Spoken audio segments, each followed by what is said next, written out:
South Shore, Nova Scotia, where properties are rural and sprawling. Fort Nova is no exception among them. 127 acres strong, this is not where one would expect industry to be taking place. And yet, Reginald, the homeowner, performs his business enterprise thanks to the power of the World Wide Web. Dear Mr. Gray, Toronto, Nova Scotia, coolest guy ever. Compensation. It doesn't actually say that. Wow, that was a less than adequate job at explaining his electronic mail.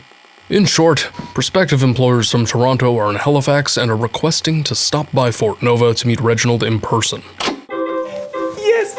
In order of operations! Oh, that's an interesting viewing choice. Never stop learning, I guess. I like all the colors. Hosting preparations begin. Meanwhile, from across the street pipes familiar sounds. Banjo picking. So often the soundtrack of the Hamlet. Sitting on my front porch, singing my song. Friends gather around me, and they sing along. Just as the painter paints, Bubba, a local musician, pens his arrangements. Man, that truck needs a tune-up. Reginald's beat-up classic in need of a tune-up is also a familiar sound, although more of a racket.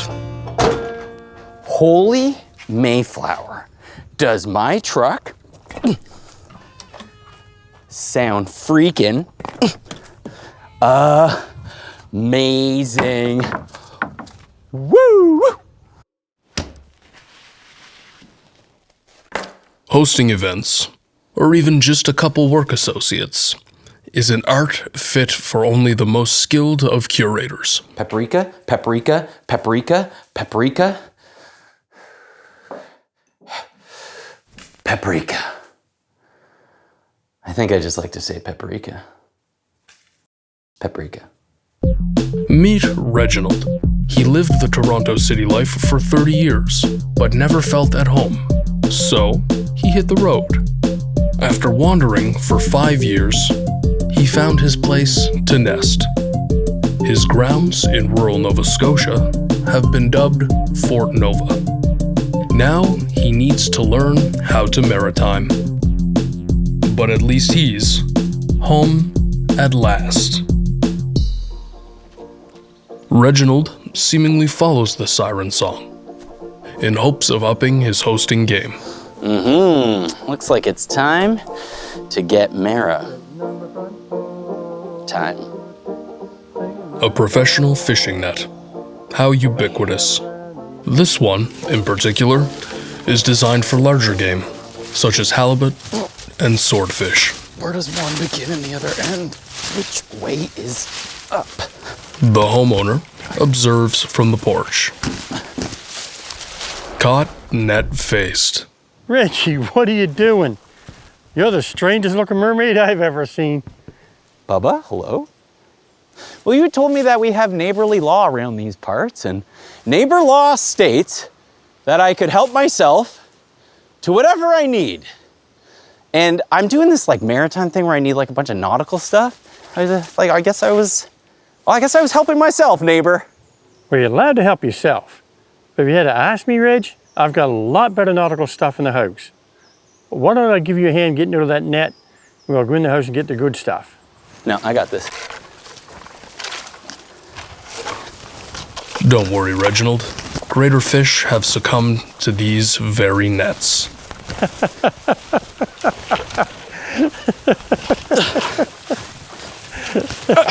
Actually, you know what, Bubba? I might actually take you up on the hand here. This is a bit of a cat's cradle situation.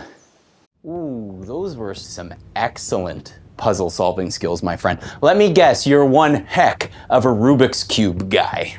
Reggie, I invented it. Ooh-wee, I'm gonna like picking your brain on this one, because I got potential employers showing up. They're from Toronto. So they're gonna be all, TSX, TTC, YYZ, and I need to maritime wow them. What do you got for me? Seafood. Fresh, out of the ocean, seafood. I guess I've been here long enough, because I already got that. Seafood is notoriously bad at keeping, especially at room temperature. I'm about setting a scene. So what I'm really looking for is maritime nautical kitsch. What do you got for me? I'm really impressed with your units of music here. These are absolutely spectacular. What a collection, my man. Oh, yep. Oh. Needle and twine that we use to fix the nets that you get tangled up in. To get a hole at sea, mend it and throw it back over. Like, look at this one. This is spectacular. They should call you Banjo Bubba. They do. How about a lantern that they'd use on the ships in the old days? It will light my way home. And an anchor. I mean, it's not a real one. It's not the heavy steel one. You probably wouldn't be able to carry it across the street. Where did I put it? What are you trying to say about my muscles? You don't have any? Yes. Probably true. Whoa, the piece de resistance. This backbone of the maritime fishing industry 100 years ago, the dory, that should impress them. I think we are set to pop. Oh God, that probably meant a lot to Banjo Bubba. Reg, that's my banjo. Yeah. Banjo Bubba's banjo. Yeah. I think you better leave. Me too. And try not to break anything else on the way out. Broke a string on it. I broke the back on it. Sorry. Oh my goodness. And now more people from Toronto coming. Just what we need. Reginald was not only able to escape with his life, but also a decent haul of maritime goodies. Jeebus. The Ontarian is almost unrecognizable. A clumsy, yet successful mission. Home at last, indeed. Love when they say the name of the show in the show.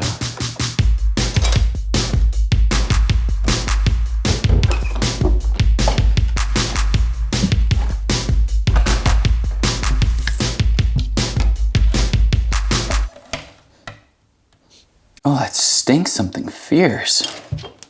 Mm-hmm. Mais quoi? Oh yes, the unmistakable scent of seafood giving way to rot. Unmistakable to most. Yeah, call off the search. That's the no amount of paprika. Oh, saving that one. Reginald returns to where he purchased the fish. However, with operating hours being more conservative than his former home in Toronto, desperation is beginning to set in. Local man, I need your help, please. Yes. Help me with this. Okay, sorry, a little bit more context. I need more of this. Where can I get it? Over there. Wait, fish live in the forest? The ocean's on the other side of the trees over there. Yeah, okay, well, I'll just go ahead and go to the ocean and reach my hand in and grab a barracuda or something, I guess, eh? Yeah, right. Bubba. Despite a literal sea before him, Reginald turns to his local crutch, Bubba. Bubba fish. Bubba fish.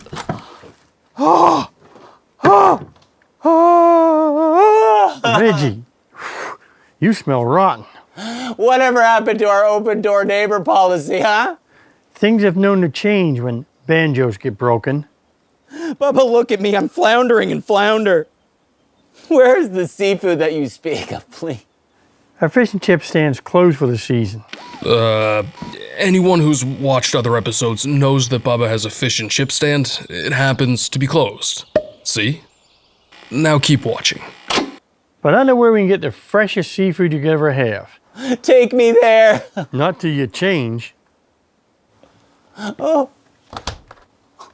I don't want to touch it. In fishing circles, this specific type of vessel is referred to as a Cape Cod-style lobster boat. Here we are. This is brilliant marketing. We actually buy the fish from the boat. This is like getting a burger from a farm, or like tofu from. We're going to catch, your friends, the freshest seafood in the world. Didn't I tell you to wear a slicker? Yeah, but I thought you were just joking, because, I thought you were making fun of me from being from the city. Because I just watched City Slickers the other day, and I'll tell you, Billy Crystal is shockingly ripped. And in the second one, he's even more jacked. Who saw that coming? I don't want to get on that boat. All aboard to meet the captain. Hello, boys. Welcome aboard the murder vessel Scott's Faith. I'm Captain Nelson Morash, and what I say goes around here. Yeah. And what kind of fish would you be after today? Yeah, obviously, yeah. You got a small rod, don't you? Yes, definitely, absolutely, yeah, for sure. The captain's dialect is a seasoned Atlantic Canadian accent, which is mostly influenced by Irish, Scottish, Gaelic, and Acadian French. Reginald's Upper Canada ears are still unsure what just happened. As it oft does, a maritime fog rolls in as the crew sets sail. Captain Nels Morash takes the team to his preferred fishing hole. Tried, tested, and true. There is no excuse to miss out on their trophy. There's your pole. That's your pole. Oh yeah, my fishing pole. Right, yeah, because I'm fishing. I'm a fisher person, so I got this pole here. There's your bait. That's your bait. They're just like little fish friends. This goes on the pole, right? But Knife. Your knife. please don't hurt me. Baiting a line is old hat for the captain. What are you? For Reginald, it is very much new hat. So much so that he is forced to avert his eyes from the hat. All right, ready to fish. Let's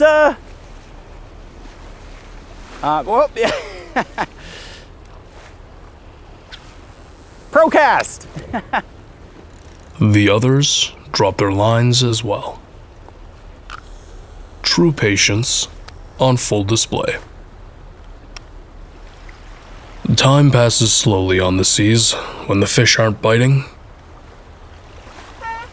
The fog breaks up as nearby fishing pros lampoon the struggling seamen. Their woes might have something to do with a certain city slicker. And it's funny because in the sequel, you'll notice that Ed isn't in it, the character Ed, and he's played by Bruno Kirby. And in real life, Bruno Kirby's actually deathly allergic to horses. It's a movie about horses. Like, why would he take that role? It's ridiculous. Oh. Shall we call this beginner's luck? Or the gods of your choice offering Reginald a chance at a bounty? The music is about to get more intense.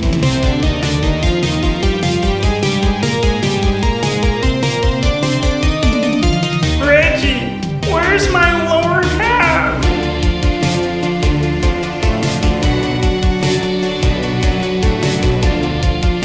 Sure is nice to have some peace and quiet. Sure is. The music more intense still.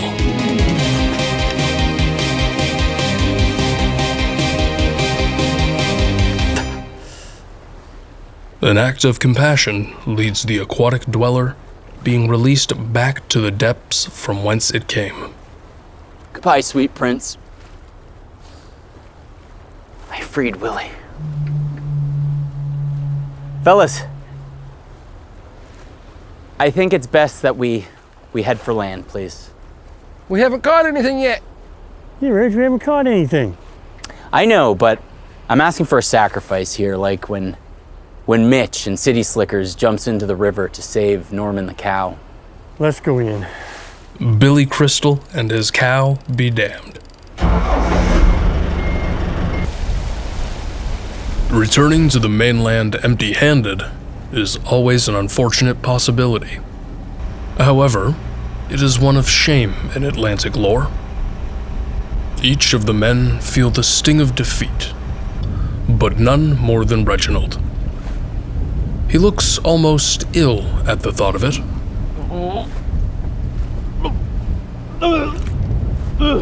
Never mind. It's just seasickness. Tally-ho, land at last. Land and a more commonly piloted vehicle. What's the dealio? Am I getting in through osmosis here? I saw you cut that line. Okay, truth be told, I'm a vegan. And it turns out that serving somebody some seafood is a little different than catching it. Turns out that that's a mackerel too far. Wait, you're a vegan in the middle of the lobster capital of the world? Man, you are gonna miss out. Yeah, I guess so, but the only people really missing out right now are my guests.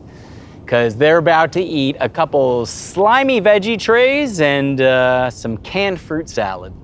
Well, produce isn't our strong suit. No, but luckily, showmanship is mine. Open that truck, my man. With the decor in place, fingers are crossed that the lack of authentic seafood will go unnoticed. You, sir, are in for a treat. Showmanship indeed. I promised you authentic Nova Scotia. And this spread is from nearby Shelburne. So is Boxing Rock beer. Well, thank goodness for that, yes. How is Toronto? Well, it's still there. Good. Yeah. A little movie trivia for you, perhaps? Sure. The film City Slickers. Billy Crystal's kids in the movie? The daughter, his real daughter, IRL, and the son is a young Jake Gyllenhaal. You wouldn't even recognize him. I did not know that. Great. Hey, let's kick it up a notch to celebrate that, eh? A little maritime music, bagpipes, and whatever, the Lord of the Dance sound and stuff. Why not? Actually, it sounds like you already have some. Is that a pirate? I've always wanted to be asked that. Haven't we all? It's a pirate that I be. I'm a terror on the seas. It's a pirate that I be. Many men up the sail fear me.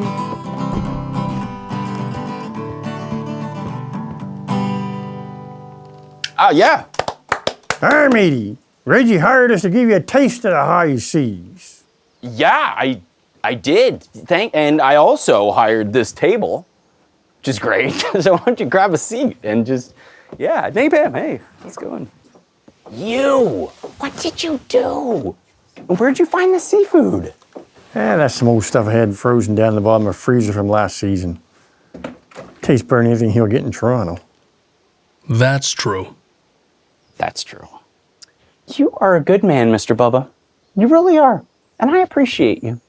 And I would like to show this appreciation by getting this fixed. Wait, how did Reginald get the instrument, you ask? Previously recorded footage shows Nanny Pam handing it off to be taken in for repair.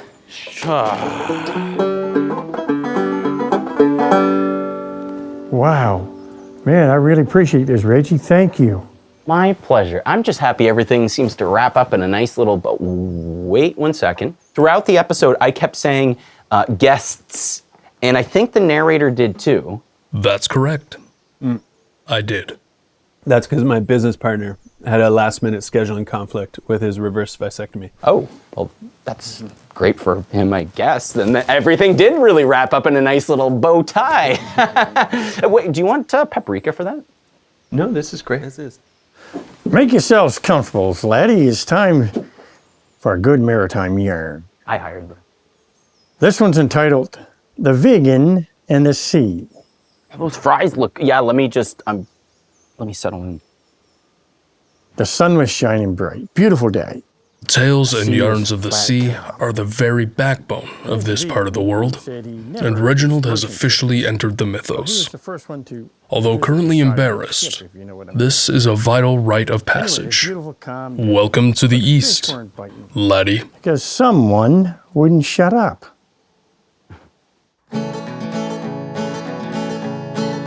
I'm going down to the seashore to try to catch a fish once more.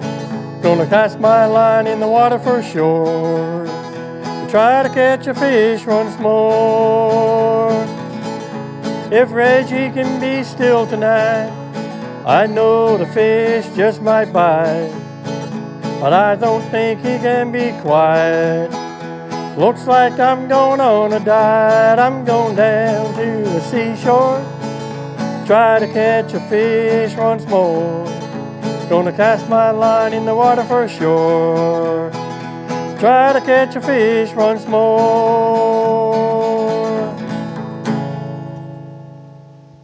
You know, I really like that last line. Get it? 'Cause fishing?